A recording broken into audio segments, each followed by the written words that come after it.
I never planned to become a hero.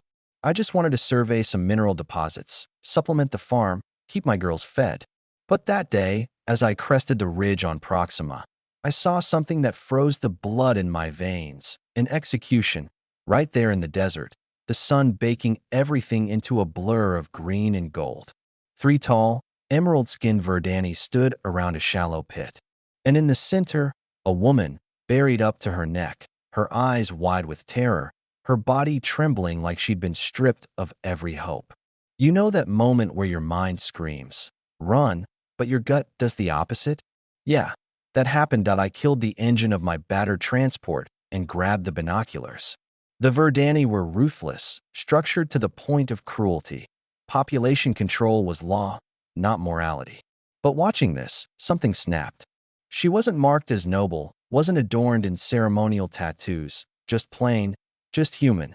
Well, humanoid, but vulnerable, and her eyes locked with mine, pleading, accusing, daring me to act. And I did. Because some things, no matter the risk, are too wrong to ignore. At by sunset, the desert scavengers would have her. The Verdani would execute anyone who interfered. My daughters were waiting for me at the homestead. Three bright stars in my dark little universe. But I couldn't leave her. I powered up the ship, muttering to myself, I must be out of my damn mind. But my course wasn't home. It was toward her, landing back at the prefab homestead. Lily, Selena, and little Melanie swarmed me. Their laughter, their chaos. It should have anchored me, but I had to brief them quickly. Stay here, lock the doors, don't answer to anyone but me. Their faces fell, but they nodded, obedient as children can be when they sense the storm coming. I grabbed supplies, water, med kit, my old service pistol, thermal blanket, and kissed each of them on the forehead. I'll be back. I didn't notice their small, silent rebellion, slipping aboard the transport as I performed pre-flight checks. By the time I returned to the execution site, the suns were kissing the horizon, painting long shadows across the sand. The woman's head stirred as my shadow fell over her. Human man, she whispered, voice brittle. Why would you risk your life for me? Because no one deserves a fate like this, I said, digging with a folding shovel, heart hammering. Sand clung to every movement, stubborn and punishing. Howls started in the distance, the desert predators waking for the hunt. Faster, faster, shovel biting into the compact earth. By the time she was free, her strength barely held her upright. I wrapped her in the thermal cloak, lifted her into my arms. I've got you, I said, light as a feather, despite her height. Talia, she whispered. I am Talia Nix. Back aboard. I set her on the small cot just as my daughters appeared from behind a storage container. My heart nearly stopped. What the hell are you doing here? I demanded, but immediately softened as Melanie's eyes brimmed with tears. We wanted to help, Lily said, stubborn and proud. Talia's violet eyes widened at the sight.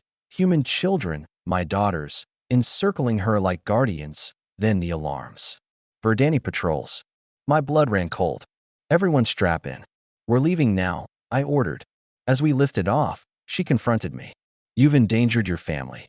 I punched the throttle. That's a conversation for later, when we're not being chased by executioners. Stars replaced the darkening sky. Only then did I breathe. I'd broken the law of the dominant species of this planet, brought an illegal refugee aboard, and risked my daughters. And still, some things were worth it. Aboard the transport, the girls fussed over Talia like she was fragile glass. Hydration packs, damp cloths, gentle words. I let them. It was a rare moment of calm. Her skin, once emerald and gleaming, dulled from exposure, but she was alive. And curious, testing the word daughters like she'd never heard it before. Your daughters, I corrected.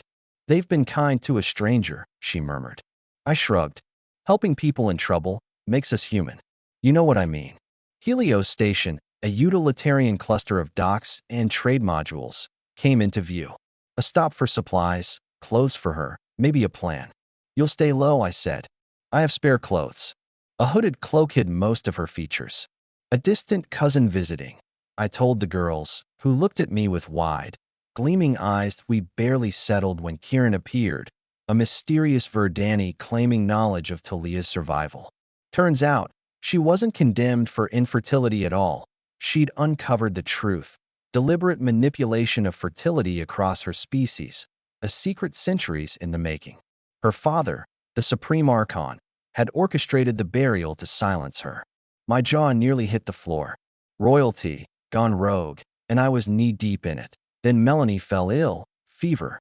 Talia's hands, once a stranger's, became the hands of a healer, comparing alien and human medicine, saving a life that wasn't hers. Yet every careful touch sent a jolt through me. Attraction? Yeah, that was there. Subtle, undeniable. The station went on lockdown. Archon Valen himself was arriving, sweeping through rooms, interrogating, searching. Time was measured in heartbeats. I orchestrated a diversion. Talia and the girls fled in Kieran's transport while I stayed behind. Improvising, leveraging military instinct, tunnels, old maintenance shafts. Every tactic drilled into me during 15 years in the Marines. The docking bay erupted into chaos. I sent Talia and the children ahead, holding off the Archon's elite guards just long enough for the jump sequence to engage. Stars stretched, light bending, and I stayed behind, a human against a galaxy's might, giving them time to escape. Meanwhile, Talia synthesized a living cure from Melanie's blood, a key to ending the Verdani's centuries of genetic manipulation. Her intelligence, courage, and my daughter's unique inheritance were a weapon, and together, we'd sparked a revolution. Across the sector, the Reformation began, coordinated attacks, peaceful uprisings, and the tide turned. Truth, not force, shattered centuries of control that I finally reunited with Talia amid the chaos of a liberated Helios station. Her hands found mine, electricity bridging species and worlds. The girls were asleep under the new Provisional Authority's protection, and for the first time, I allowed myself a moment of quiet. We could rebuild, we could heal, and maybe love, despite the impossible odds. Months later, back on the plateau, our homestead hummed with life. Hydroponics Bay now doubled as a lab. Talia continued refining the formula that had liberated her people.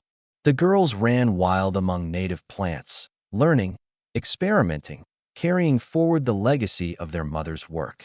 I wrapped my arms around her, feeling the impossible made real. Family, purpose, love. All because I chose to dig someone out of sand, to defy cruelty, and to trust in courage across species, across galaxies. And when the sun set, painting the desert gold and crimson, I realized that sometimes the most revolutionary act wasn't wielding a weapon or leading a charge.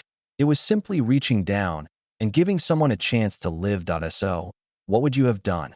Would you have risked everything for a stranger, for justice, for love? Drop your thoughts below, because some choices, some acts of defiance, echo far beyond the moment. They change worlds.